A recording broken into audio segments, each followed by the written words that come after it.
और अब चीन की बात। चीन के बारे में तो वैसे बहुत सारी ऐसी सस्पेंस वाली कहानियां हैं जो आपने सुनी होंगी, जो दुनिया को मालूम है और जो दुनिया को नहीं मालूम है। और चीन से बहुत सारे अजूबे भी बाहर आते हैं, लेकिन अब एक उड़ता अजूबा दिखाते हैं आपको चीन का।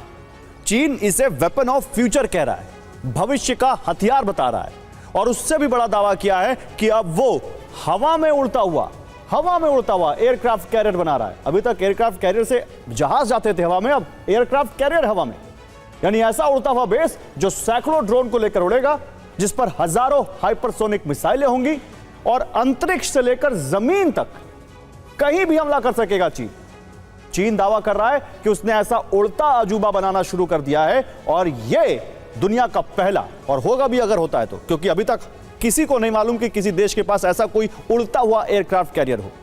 यह दुनिया का पहला उड़ता हुआ एयरक्राफ्ट कैरियर होगा, लेकिन एक्सपर्ट्स इसे चीन का प्रोपेगेंडा बता रहे हैं। लंबाई सैकड़ों मीटर में, पंखों का फैलाव फुटबॉल मैदानों से भी ज्यादा, और वजन 1 लाख टन से ऊपर।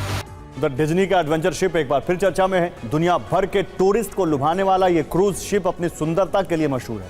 अब इस जहाज के सफर को लेकर एक नई खबर आई है। खबर यह है कि भारी भरकम और विशाल क्रूज शिप ने पनामा नहर को पार किया है। डिज्नी एडवेंचर नाम का विशाल शिप अपने सफर के दौरान पनामा नहर में पहुंचा। 342 मीटर लंबे क्रूज शिप ने 26 घंटे में नहर का सफर पूरा किया। अब तक पनामा नहर से गुजरने वाला यह सबसे लंबा क्रूज शिप है। डिज्नी एडवेंचर शिप की लंबाई 342 मीटर है। डिज्नी एडवेंचर शिप की चौड़ाई 46.4 मीटर है। इस पर 6000 लोग सवार होकर सफर करेंगे। पनामा नहर की लंबाई 82 किलोमीटर है। ये इंसानों को बनाया हुआ अहम जलमार्ग है। ये नहर अटलांटिक और प्रशांत महासागर को जोड़ती है।